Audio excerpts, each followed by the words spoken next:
Thank you very much, Rachel. Just to go off topic ever so slightly before we go back to these horses, just recorded an interview with Saffie Osborne, which hopefully you'll see after this race or soon after. And during that time, Jack Mitchell's father, Philip, came in to speak to George Baker ahead of hopefully 2 rides. It's got Richie Vallen in the 7 o'clock and in the last Vandad, and it sounds, touch wood, a positive update. Yeah, obviously you got a kick in sort of in the stomach area, and they're just concerned that everything's okay down there. So internally, they're just monitoring him. He feels fine in himself, and his father, Philip Mitchell, was a very positive report. So hopefully he'll be able to ride later on in the card. Good.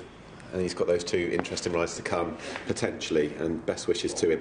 Right, back to this matter, and the winner in the field is the favourite. That's Libya Me, who got off the mark at the 4th time of asking at Newcastle a week and a half ago. That was on the nursery debut as well, £6 higher here, and that was her first start on the all-weather. She's got quite a nice pedigree, has Libya Me, relative to perhaps some of the opposition in the field, and she's obviously showed she can win a race.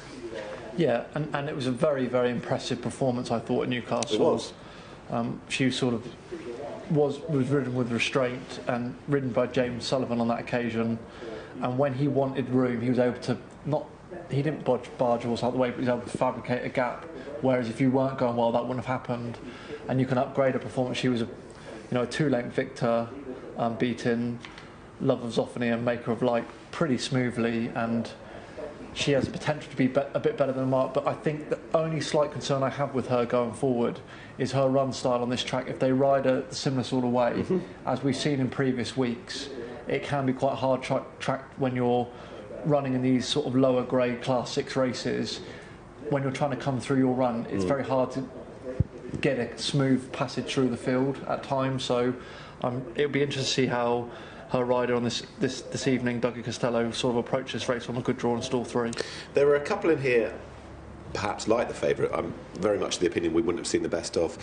Coup de Champagne, the daughter of Glen Eagles, and also Durabella, the filly by Mandura. I wanted to come to Coup de Champagne because Mark Johnston and Franny Norton looked for a double after that massive price. Ventura Vision opened the card with that 50-1 win earlier, and she hasn't won in 3 Coup de Champagne. She was drawn out at 14 at Kempton last time on the nursery debut, but we're firmly of the opinion that what we've seen so far isn't necessarily reflective of the ability that she's got. Definitely not. I thought the run last time at Kempton over the 8 furlongs, when, as you say, drawn very, very poorly in 14, and on that occasion was ridden by Sylvester D'Souza, who was trying to get in, but it just didn't happen. And that can be the case sometimes in those competitive races around there, that you try and work your way in mid-div and it doesn't really unfold. And she was only beaten 3 1/4 lengths on that occasion. And I think you can really upgrade that form. She's a pound lower this evening, and I think has potential to put it up to the favourite. Durabella was one that wanted to perhaps keep on side. As we have a look at the crawler, the graphic there, Libya Me is 2-1, Coup de Champagne at 9-2, Durabella at 13-2. When I was looking this morning, she was around that sort of price.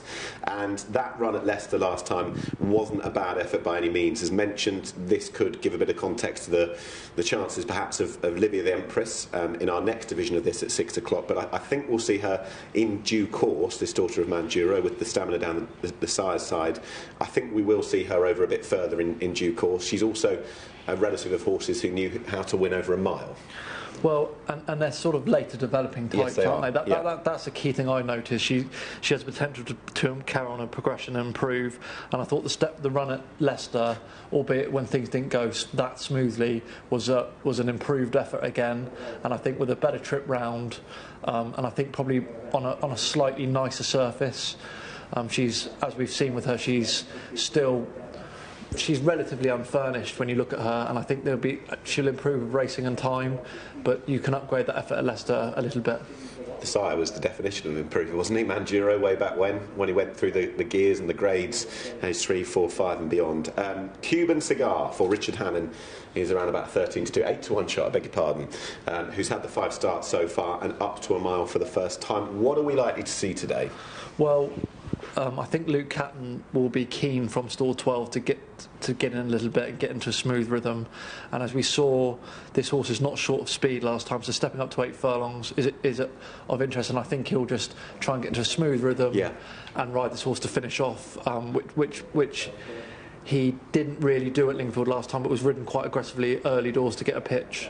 And tad reluctant there, son of Havana Gold. So Libya Me at 9-4, Coup de Champagne at 9-2, Durabella 6-1. Spirit of Rowdown is now 15-2 shots. One of the Mark Usher runners in here, a position behind Durabella at Leicester last time.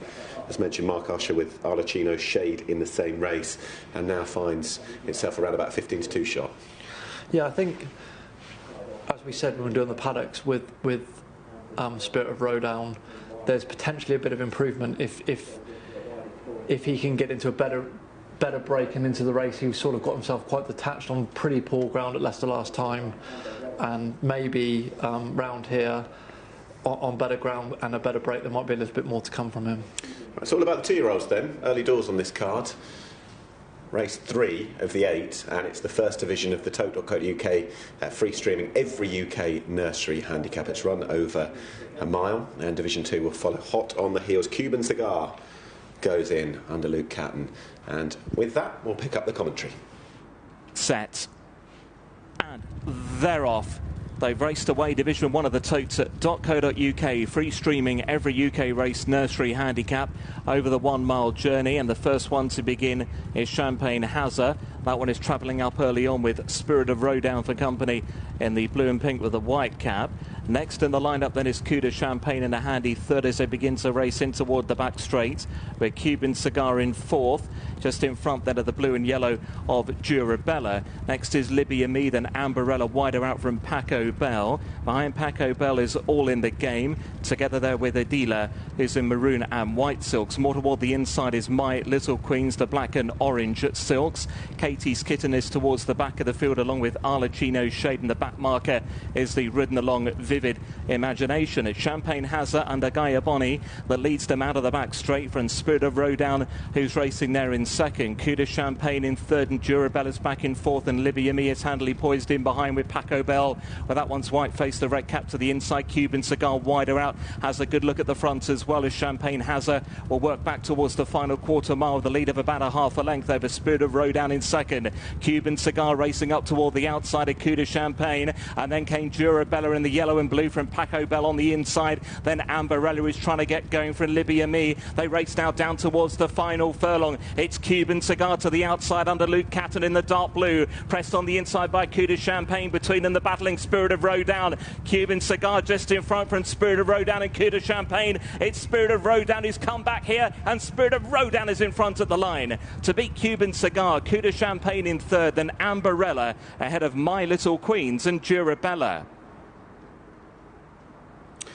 One of the Mark Usher runners in the race, it was Spirit of Rowdown, who's won 15-2 under Charlie Bennett and has denied Cuban Cigar, who came with that run up the centre. Perhaps looked set for victory, but Spirit of Rowdown had other ideas. Coup de Champagne up the inside in third. Still think there might be a little bit more to come from that one, but on the day, Spirit of Rowdown has got off the mark, George.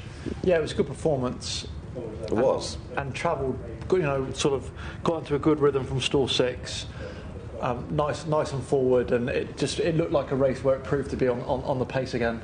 I've been in position behind Durabella, who you can see there in the yellow sleeves, in around about 5th or 6th at this point at Leicester last time, from that Livy the Empress race, who'll run in our next division of this. And it was the combination, I think, of travelling down the back but also fighting when necessary.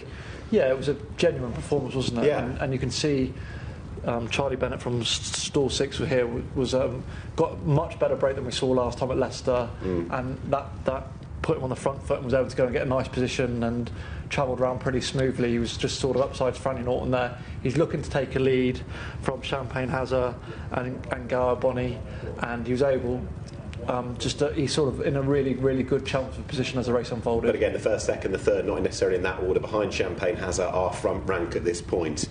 They were in 3 of the first 4 positions. A bit further back, and Libya Me, the only previous winner in the race who was sent off market leader, has been out of the frame today. What was your take on the performance? Well, they obviously were aware they rode her a bit closer than they did at Newcastle last time, which was completely the right thing to do as this style of racing around here unfolds.